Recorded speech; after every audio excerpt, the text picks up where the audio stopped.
The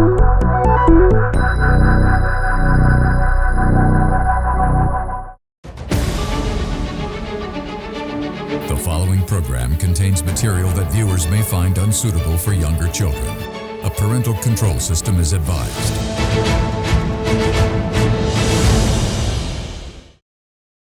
The following program contains opinions of the participants and does not reflect the views and beliefs of the Derana Media Network. The network believes in a safe space for all ideas to be expressed without any censorship and on its duty to create such a platform for free speech. Viewer discretion is strictly advised.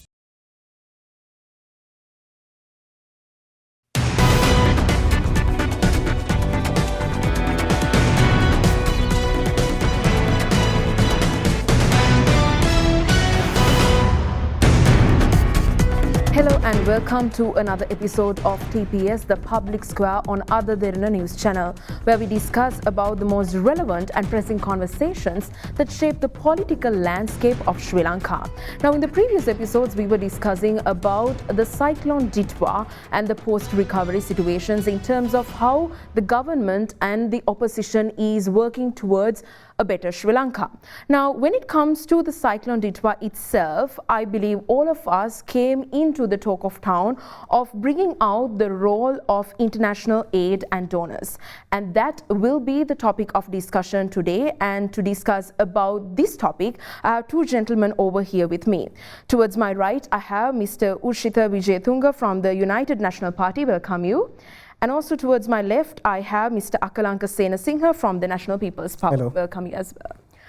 All right, gentlemen. So now, as I mentioned, when it comes to today's topic of discussion, I believe after or during, most importantly, Cyclone Ditwa, we came about how important it is to have the international support, the aid, and most importantly, the collaborations and the partnership.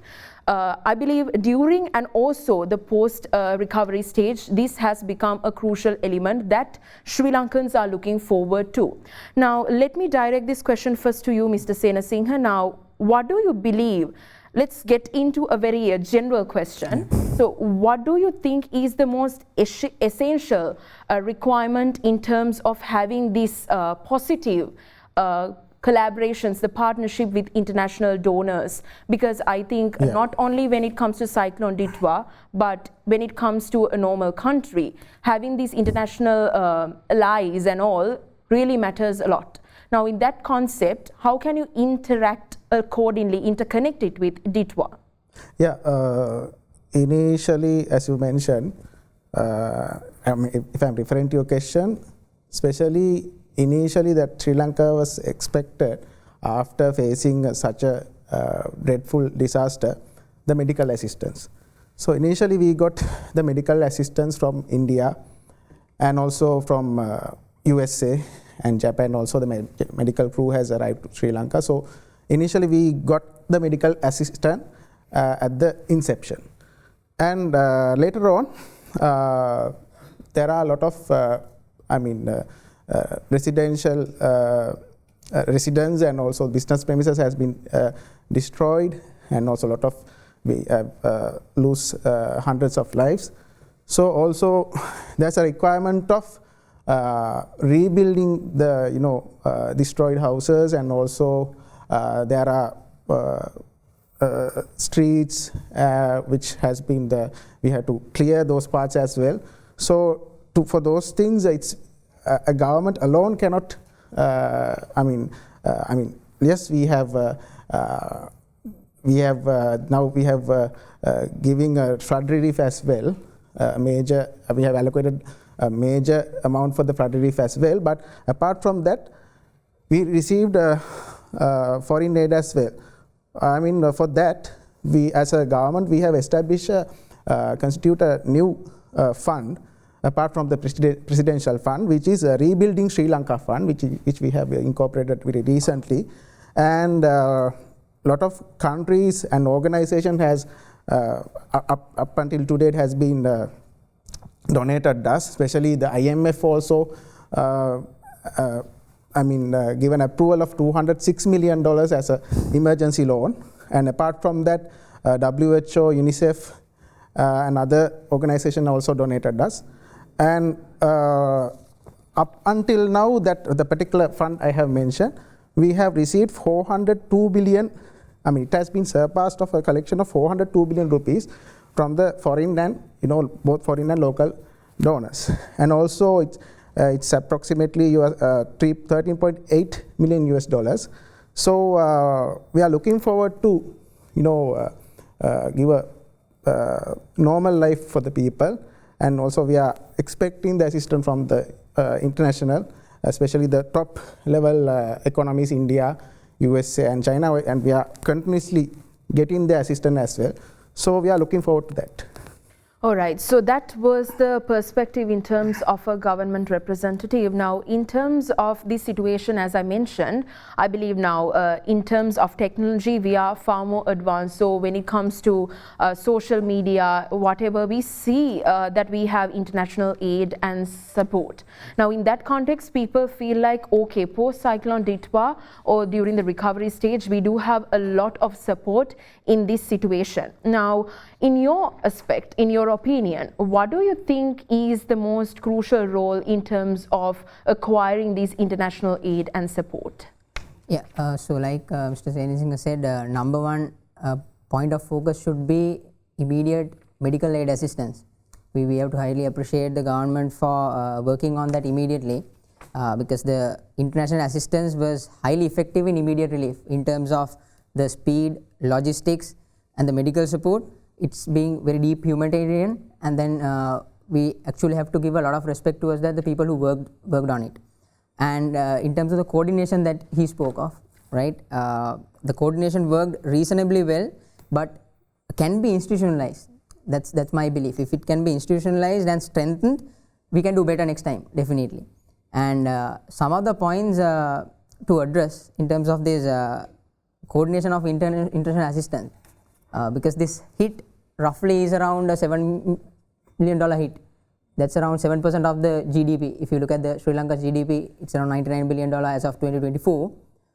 This 7% hit has to be recovered as far as possible in order for our country to come back to normal, right? So with the current expectations, I believe the imports being released on vehicles, right?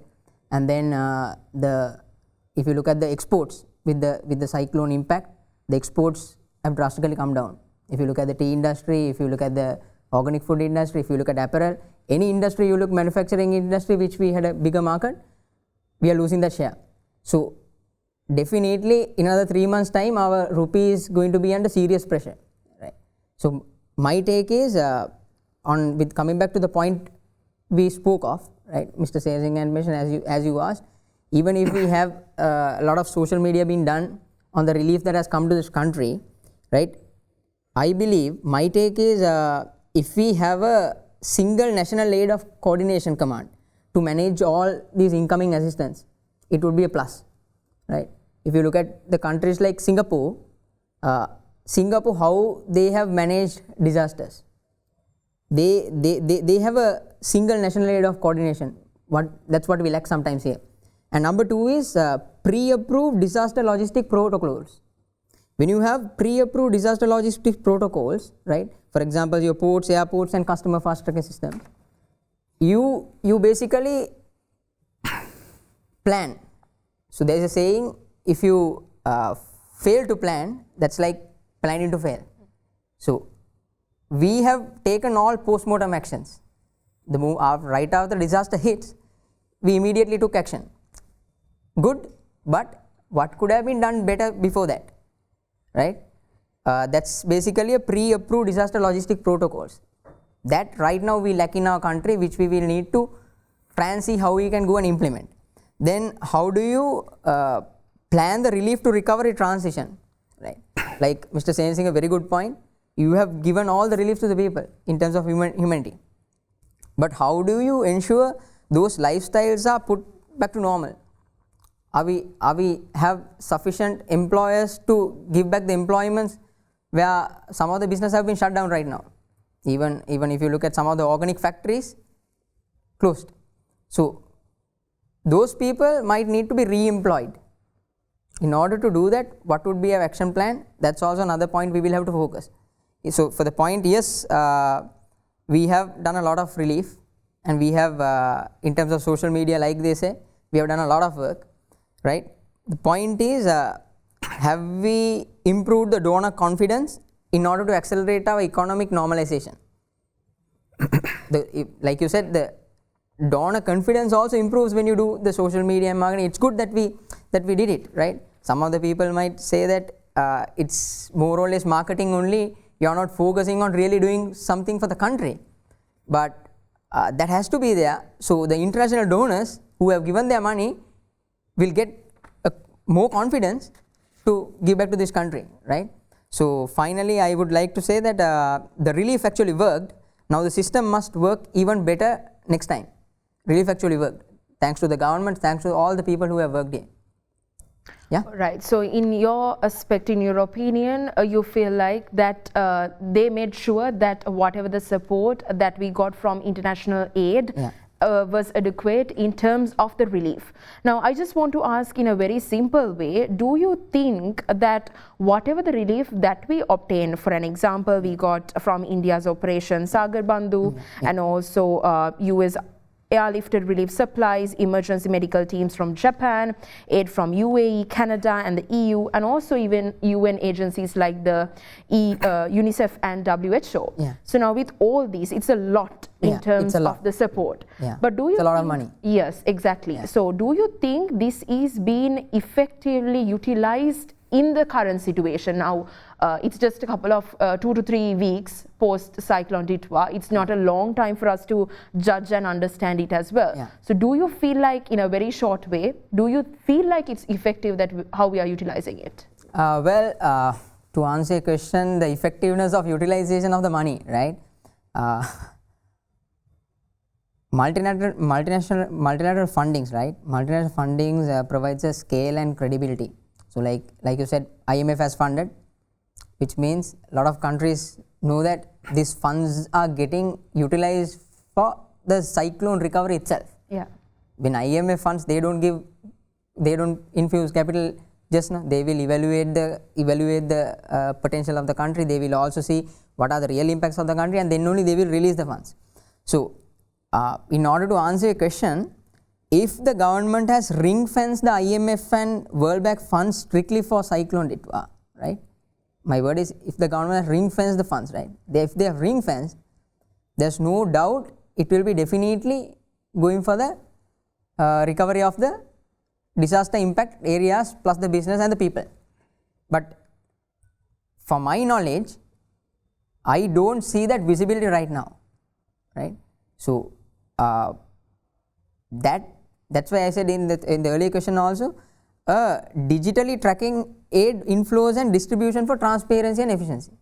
If you have a digital way of monitoring, okay, how much of inflow came in, how much of outflow is going for the recovery, for the humanitarian, for businesses, right, to fix the roads or to fix the whatever the things that had impacted from the cyclone Ditwa. Are we really using that money for those particular things, or are we allocating those funds based on political agendas? Maybe somebody can allocate the funds saying that, okay, this is my seat, I want this much number of votes, so give me the funds, I'll handle this. If that is happening, that is a crime that we are doing for the country, right? My belief is the government, I don't know, the government they have to release a press, I don't know, they have to I think let's actually direct that question to Mr. So I don't know, Mr. Senasinghe has to say. So my take is, if they have ring-fenced IMF funds and the World Bank funds strictly for Cyclone Ditwa recovery, that's a brilliant job. May I know your name? Ushitha. Ushitha has mentioned that he is having a doubt that whether, I mean, people not a doubt actually. People, I don't have general public also, transparency. People also can raise that question in general, whether there's a transparency of how that the government used that emergency loan. So in my previously I have mentioned that we have, as a government, we have instituted the Rebuilding Sri Lanka Fund. So the all, especially the foreign aids and all aids from, for the aids and the donors, who donate directly to the Sri Lankan fund. It's a government instituted fund. So that transparency is there. Yeah. So, and also, yes, we don't have any priorities, and also the IMF solely given this emergency loan to settle this dilemma, especially. So we are looking forward to cover up those issues through this emergency loan as well. And other than that, now government has taken initial step to distribute 225,000 that initial flood reliefs. So as soon as possible, we are willing to distribute the other reliefs as well. So it will take some time, but it won't take long time. So we have to wait and see. I mean, we are doing it rapidly.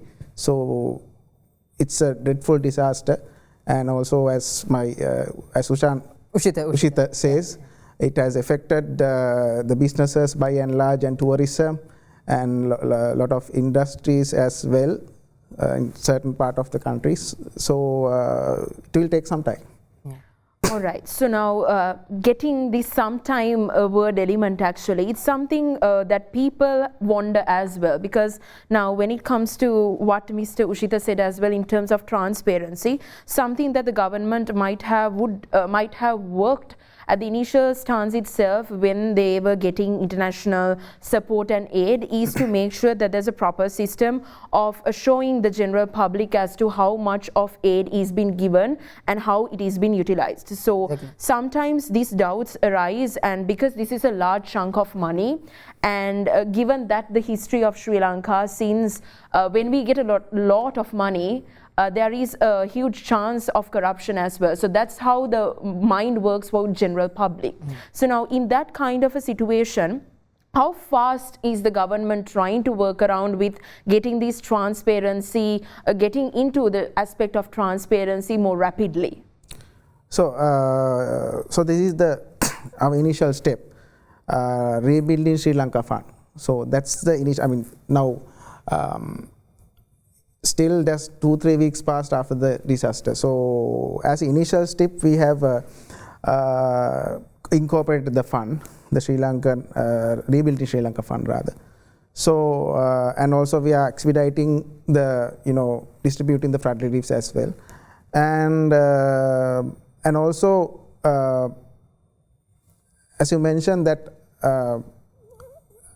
I have to add on some points to that as well, because the president himself has visited India, Japan, and other countries recently, official visits, and also that visits also affects to this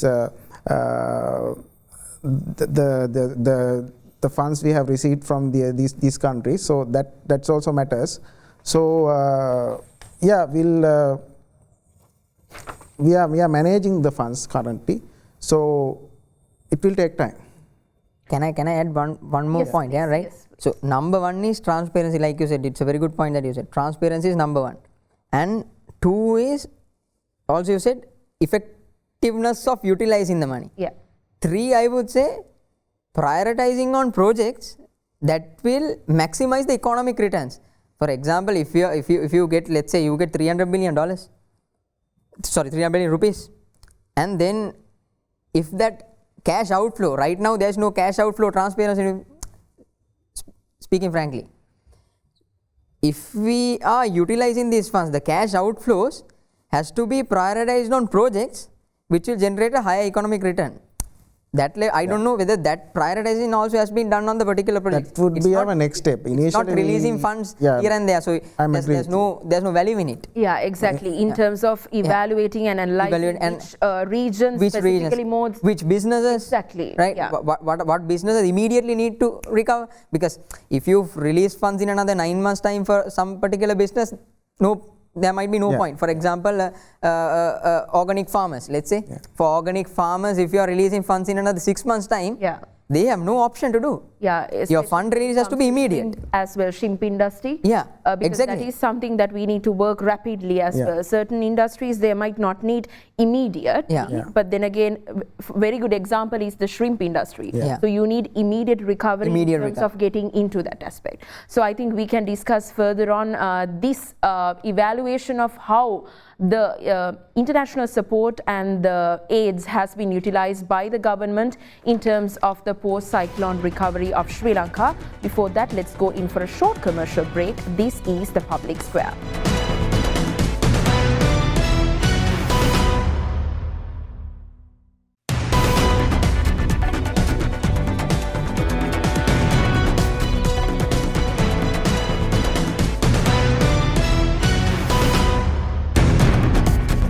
Welcome back to TPS, the Public Square on Other Derana News Channel. We were discussing about how the government has been utilizing the international aid and support that has been continuously overflowing since we got impacted by the cyclone Ditwa. So something that I want to ask from you, Mr. Senasinghe, is the fact that now when it comes to all the support that we are getting, yes, we do see that we are overflowing with support, and that is very positive for Sri Lanka.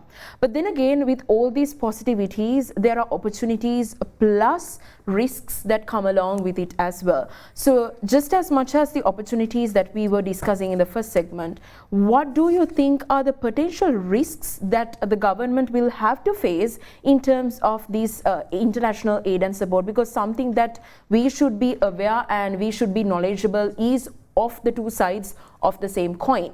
So in that context, what do you think that the government might have to face or is facing currently in terms of the international aid and support that we have been getting?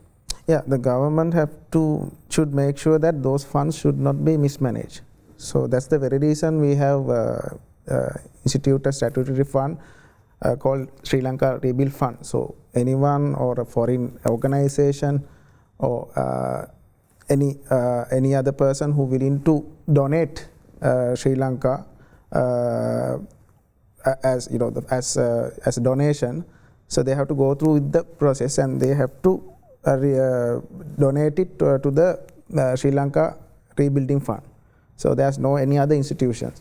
So that's the current position, and also those funds directly goes to the government institution and directly goes to the through divisional secretariat to the general, people who affect the affected area to the affected areas. And initially we are focusing on the the immediate reliefs such as the medical assistance, and also we are working on the infrastructure restoration, especially the roads, bridges and so on. And as Ushit mentioned, yes, it will take some time to re-employ the people, those who lose their jobs, and also the employers, the businessmen, those who have small businesses and larger business, they have lost their businesses. So it will take not much time, but some time. So that's our second approach. So initially what we are doing is we are trying to put the people in their normal lifestyle and to restore the damaged structures, and also we are reopening the schools as well, and rapidly we are distributing the flood reliefs as well. All right, so something I feel like that should be added in terms of risks is the situation that there might be certain criticisms coming over that the foreign aid is increasingly tied to geopolitical interests, not specifically or purely humanitarian as well. So that's something I believe when it comes to the general public have two types of opinions. Now, do you agree or disagree with this statement? Because sometimes this might be humanitarian, yes. Obviously, that's a positive way to look into it. But there might be geopolitical interests as well, because then again, this is a huge world arena where we need to have a certain interest and all. So in that context, if it is either way, how should the government work around in terms of getting the benefit from both ways? can be a geopolitical interest, but then again getting the support should be the government's responsibility. And also again making sure the humanitarian aid is properly managed is something that the government should do as well. So in both these ways, how do you think that the government should work around with? So my belief is, like as we spoke earlier a few minutes back, transparency is the best safeguard of sovereignty, right? The moment you become transparent, some of the issues you have will get solved. But then again, like Mr. Senasinghe also said, we will have to focus on how these funds are getting utilized, okay? Because this is not all the funding that you got for rebuilding nation is donations. Some might have been pulled through concessionary loans, right? Some are commercial. Yeah, some are concessionary loans. Concessionary. So these funds increase debt, and they must create assets, then that will generate future cash inflows. Yeah. Yes. Because if you borrow money to consume, that's bad debt. If you borrow money to invest and rebuild the cash generating assets, that will be good debt. So my take is, borrowed money must rebuild the economy. It shouldn't just balance the balance sheet, you know. If we are taking funds to balance the balance sheet and not really create value and rebuild this economy, we are facing a disaster in the coming months. So that's my view. Yeah. All right. So either way, you feel like that the way we make sure that it is being utilized, and also adding on to the same aspect of transparency, and making sure at the end of the day, whatever the support we get, it doesn't get into bad debt, but rather being utilized into a situation it's progressing on. Yeah. All right. Okay. So Mr. Senasinghe, now something that I want to ask, since you were emphasizing on the IMF as well, and the rapid financing instrument is something that has been pivotal because alongside what we are paying for the IMF according to the loans that we obtained, something external or additional is the rapid financial instrument that is helping in terms of this emergency or the recovery. Yeah. Now, something people look up to is also the IMF assistance because it is internationally recognized and it is very transparent in terms of the support it gives to a nation like Sri Lanka. Now, in that context, what is the progress in terms of utilizing the IMF support, and how sure are you that it is being allocated only for the recovery purpose in terms of the post-cyclone Ditwa? Yeah, definitely it should be it should solely allocate, and also it should be used solely for the recovery of the disaster. And I mean we initiate ourselves as a anti-corruption government. So we are we are hoping to use these loans solely for the, that's why they're providing us the loan. And not only the IMF, the World Bank also provided already, they are preparing to provide US dollars 120 million. So those financial assistance, we are solely we are expecting to use it to the flood relief,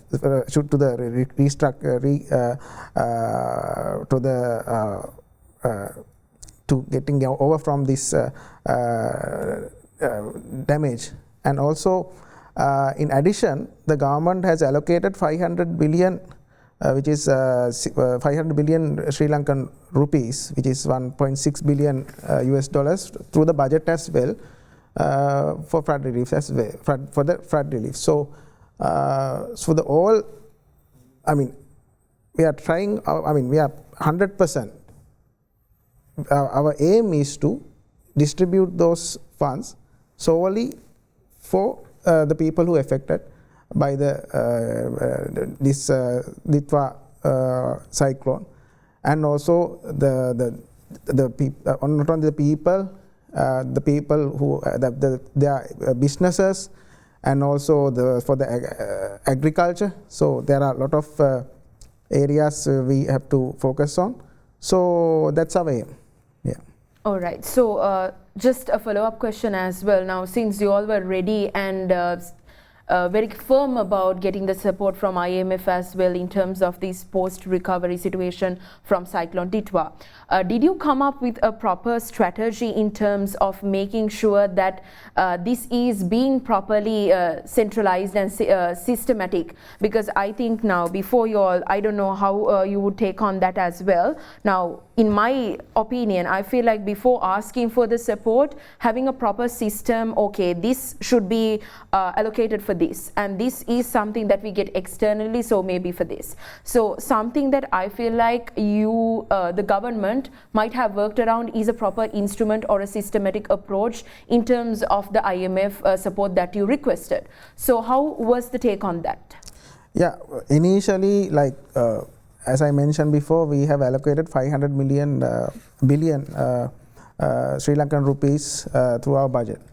So I mean, that allocated money now we are using to restructure the roads, ways, and also bridges, and also the to rehabilitate those affected damaged areas, and also we have giving a major flood relief as well. So initially what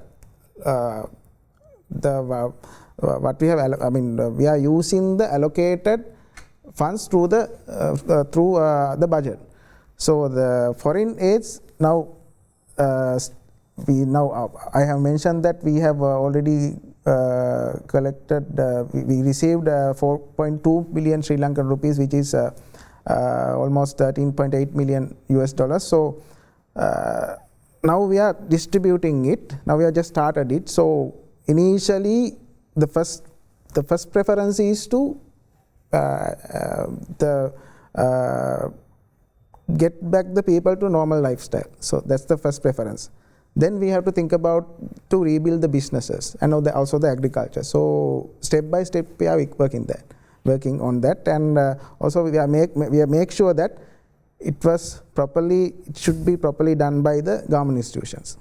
Yes, so fingers crossed that the government institutions work around with properly making sure there's a systematic approach, or more like a step-by-step approach, as you mentioned, in terms of adequately distributing these allocations, so that the most affected areas is better being provided as well, rather than being neglected. So something that I want to ask from you is now, when it comes to one good point he mentioned. If 400 billion is actually allocated, it will be good, because the estimated loss, as I saw, was 320 billion rupees. So definitely, if I don't know, I just heard this 400 billion 500 allocation. Billion.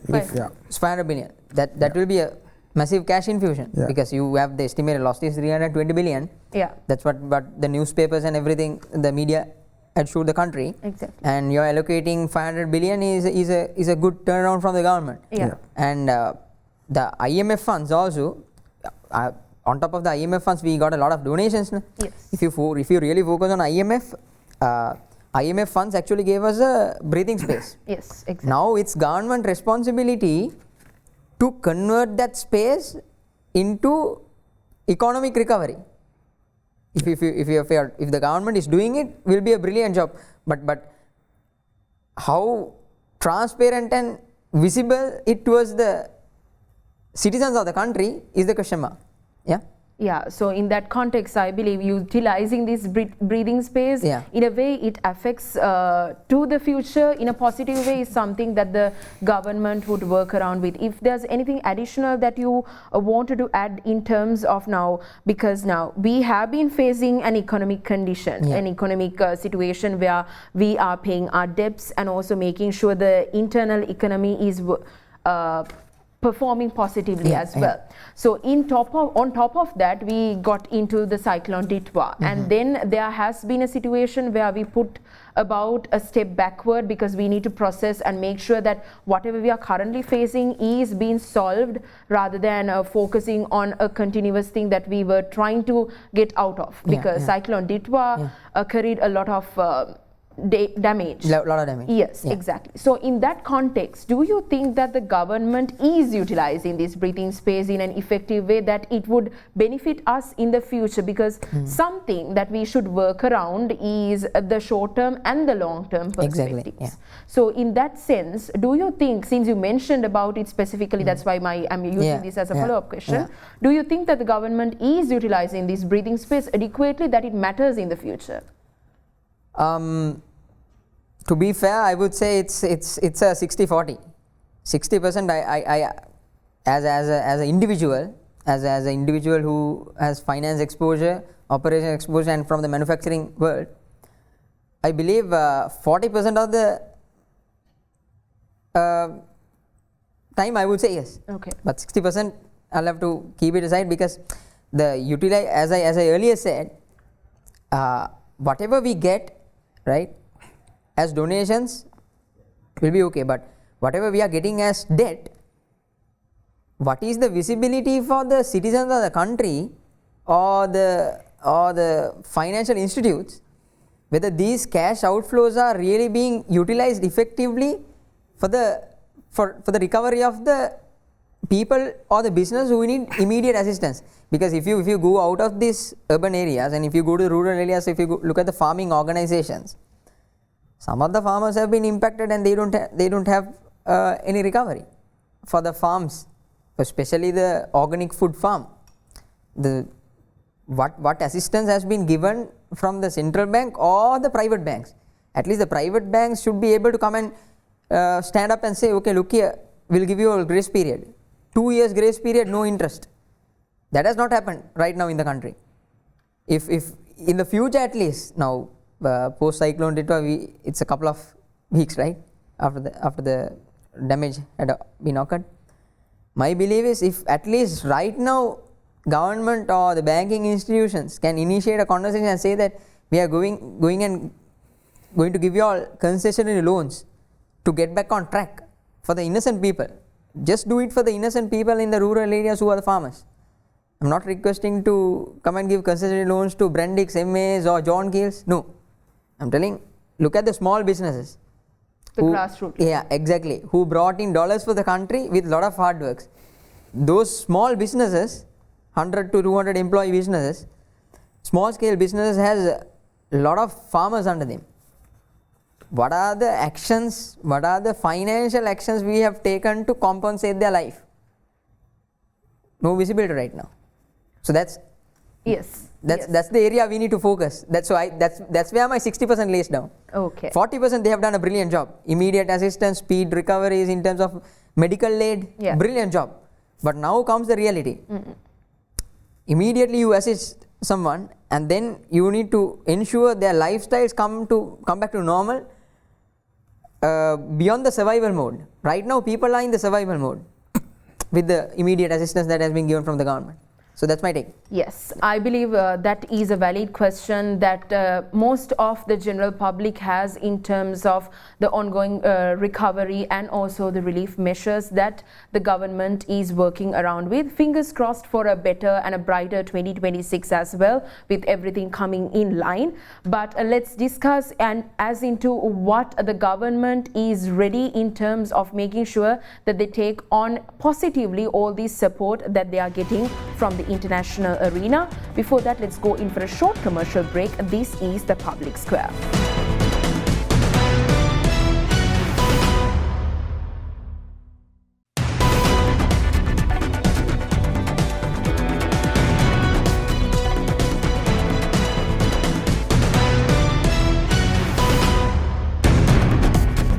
Welcome back to TPS, the Public Square on Other Derana News Channel. We were discussing on terms as to which spectrums and which steps has been the government taking in terms of recovering and utilizing the proper support that we have been getting from the international arena. So something that I believe the general public is wondering or rather looking forward to is how fast we would recover in terms of all these positive support that we have been getting, because that has been something that general public has been rooting forward to, and it's normal to root for this kind of situation. Now in that context, Mr. Senasinghe, now we do have the support, we do have individual participation, we do have a government that is working around in whatever the terms and the support that you all get in terms of recovering into a better place. Maybe we are better than yesterday, we will be better than today, tomorrow. So in that context, what should the government do in terms of making sure that we could have a better 2026 with all the support that we are getting from international aid and donors? Well, to maintain the transparency of how the distributing the donations. So that's the very reason we have built up a statutory fund. So through that fund, we make sure that those donations we have collected directly goes through the relevant authorities direct to the people. So currently we are doing that as a government, and also there are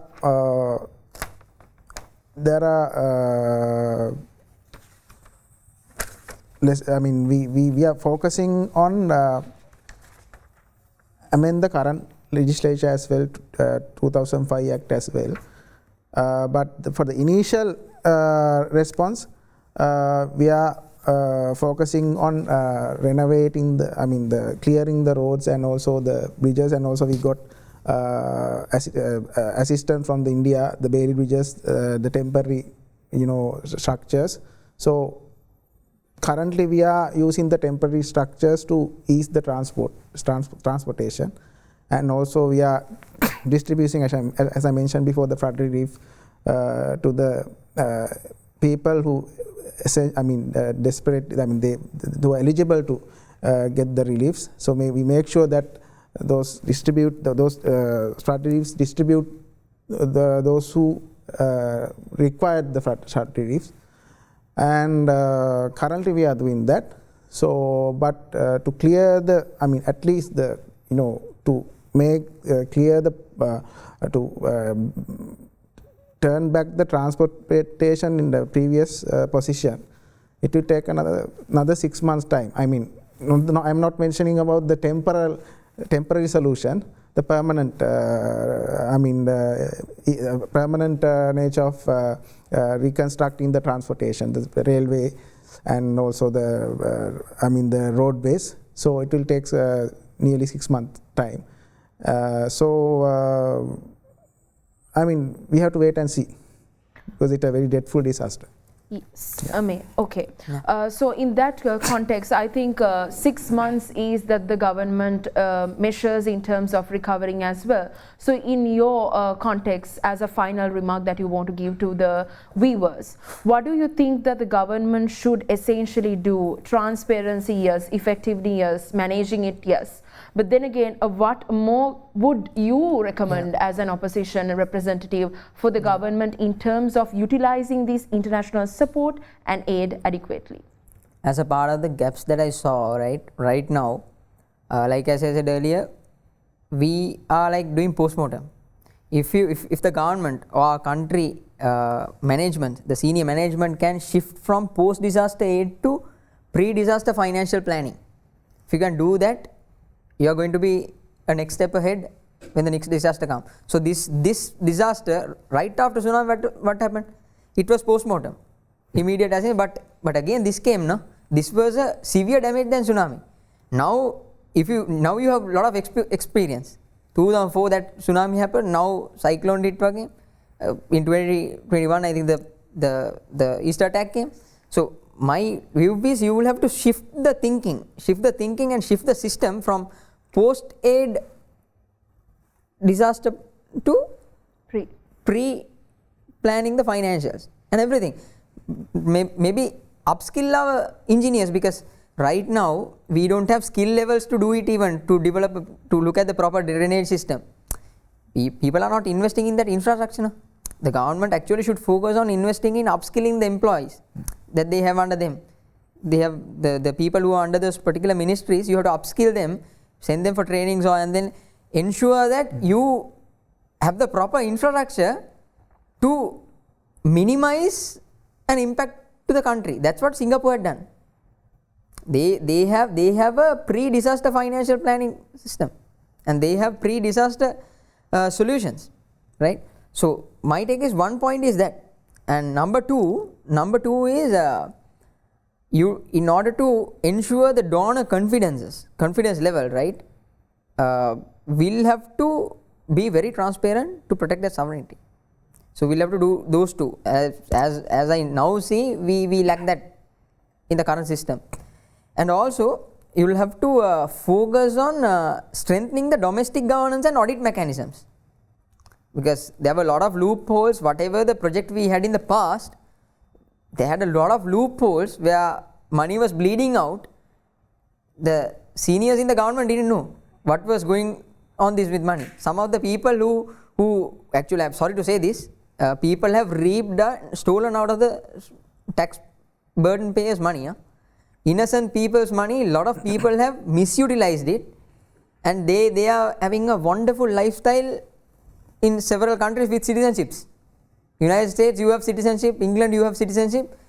All the people in the middle management level or the lower management level in a lot of ministries, they have stolen money of the innocent taxpayers. They have done that.